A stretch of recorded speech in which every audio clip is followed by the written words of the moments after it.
Fun times with Junko.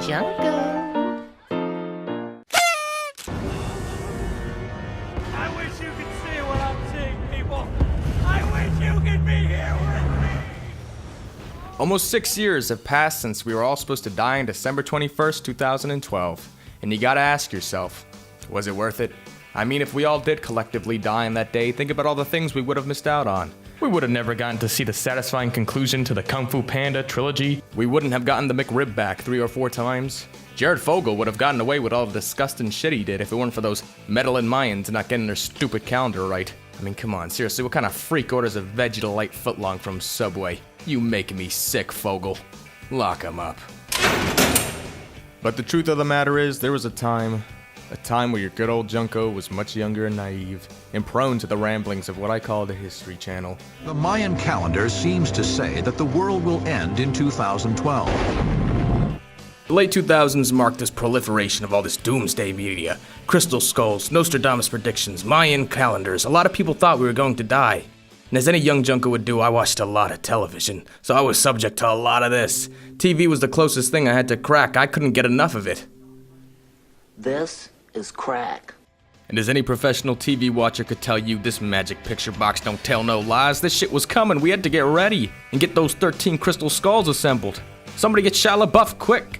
There was this web bot, basically a computer program that was set to predict events like 9/11 or Hurricane Katrina. And this was the nail in the coffin for me. Apparently this program said we were all gonna die. The web bots also point to a global cataclysm in the year 2012. And from that point, for quite some time, I lived in complete fear. I'd watch shit like Liberty Kids and think, these assholes don't know what's coming. Teen Mom would come on and I'd be like, how dare you have a child? That baby won't even make it to its first steps. We're all fucked. I wanted to go live with the doomsday preppers. It seemed like they had their shit covered. I mean, that is, if it wasn't like an asteroid that hit the Earth and just completely wiped out the planet. Your underground bunker in goat milk ain't gonna do shit to stop that. And of course, with this growing paranoia, people started to realize just what a cash cow this whole end of the world thing was. The new Y2K. Go to any bargain bin at a bookstore or a Goodwill, and I guarantee you'll find yourself a couple of books out. We only got a few years left. 2012 incoming. Heck, you might even find yourself a copy of the movie 2012, starring the year 2012, released in 2009. This movie was the height of all my fears. This wasn't just some Hollywood blockbuster, no. This was a documentary to me, a fortune cookie on film. Except it doesn't tell you shit about how you smell nice, that you're gonna win the lottery. It's telling you that you're gonna fucking die, and only a select number of the elite and some random Chinese construction workers are gonna make it to 2013. In all likelihood, you're probably gonna be that guy, or these old ladies. Maybe if you're lucky, Woody Harrelson will be there and he'll be eating the pickle. Pickle? No. Alright, Junkos and Junkettes, grab your tub of butter and make sure your doors are locked, because we're about to watch some disaster porn. The world, as we know it, will soon come to an end. 2012 starts off jumping from a whole bunch of different perspectives. This whole opening act goes all over the place.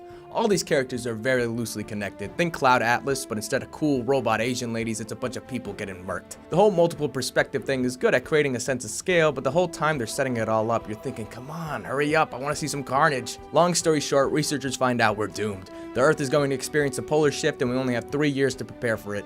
The United Nations start constructing these massive arcs. What's with disaster movies including biblical allusions? The same year there was that movie Knowing with Nicolas Cage, and that movie ended with 2 kids being dropped off by aliens to become the next Adam and Eve. What is this, the Newer Testament? Hey Hollywood, keep your religion out of my porn! With limited resources, only a select number of elite can afford a spot on these ships. Meanwhile, here's Joe Schmo, John Cusack, and this is where we get all the human melodrama. Oh yeah, and his character's name is Jackson Curtis. You know, where his initials are JC. Oh yeah, I bet this movie thought it was being so subtle. You didn't think we would notice? That's also John Cusack's initials, you cute movie, you. The family drama in this movie is the kind we typically see. A lot of the divorced father doesn't have time for his kids, and weirdo stepdad is liked better by the whole family. The scene where shit first starts going down, the one where the whole family starts playing a game of Crazy Taxi in a limo, this is the most memorable scene of the movie. It's here this movie finally reveals it doesn't give a shit. It's like the producers thought, you know, This whole 2012 thing is crazy, so whatever, let's make this nuts. I love it. It's destruction on a massive scale, and it's completely absurd. It gets a little Spy Kids 3D look in sometimes, but for the most part, the spectacle works. This is one of those movies where you start yelling things at the characters like, hurry! Run! Go! Fly! Drive! Also, it's 2012, kid. Why are you still playing a PSP? You telling me you didn't buy the Vita? It was at this point of CGI mass destruction that all my fears of a 2012 apocalypse happening were a bit alleviated. The end of the world looks so cool. They fly through a train, they narrowly escape explosions, they fly through 9/11 imagery. But the most unbelievable thing about this scene is just how relatively calm they are. They watch the coast sink and they're taken aback, but they're not too shocked about it. A few Hollywood tears for a couple 100 million people dead. The rest of the movie does a fantastic job at selling this whole 2012 thing. I mean, look at this. The end of the world's got everything. Extreme earthquakes, cool lava, radical waves, big plane. It's Russian. Dog gymnastics. Uh-oh. Cleanup on aisle awkward. And pickles. Pickle? Woody Harrelson plays a small role as a conspiracy theorist, and man, this guy's an absolute treasure. It's just so fun to see him realize that he was right about everything. You lure them in with humor, then you make them think. He doesn't run from it, he doesn't try to prepare, no, he wants to be a part of it.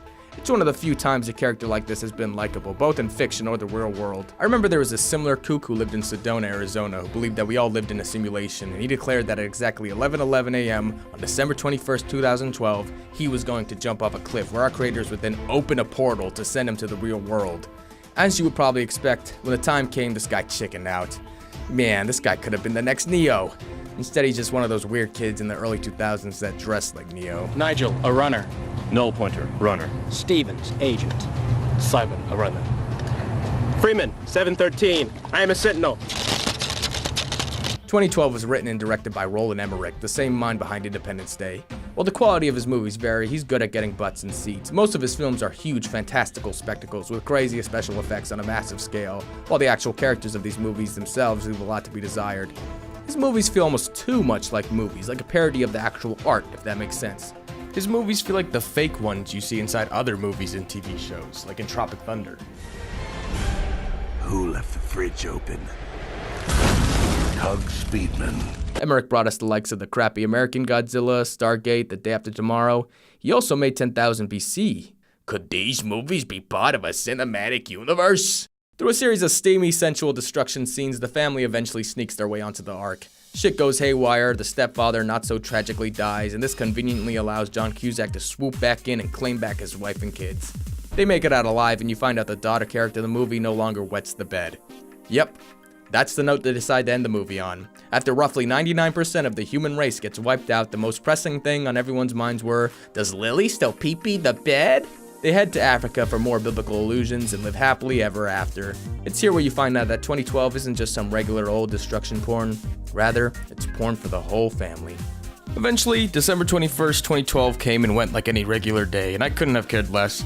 All that fear and paranoia and the batshit theories that made people want to jump off cliffs ended up being for nothing. If anything, the movie 2012 showed me to embrace it. Bring it on. If the world really does end in whatever becomes the next apocalyptic cash cow, heck, I'll be like that monk in the movie, drinking my tea and accepting my fate. Take that, Nostradamus. While 2012 may not have the strongest characters, it can still be pretty entertaining. If you like mass destruction on a large scale with some dumb humor in there for good measure, check it out. As far as disaster movies go, it doesn't get much better than this. Thanks, Junko.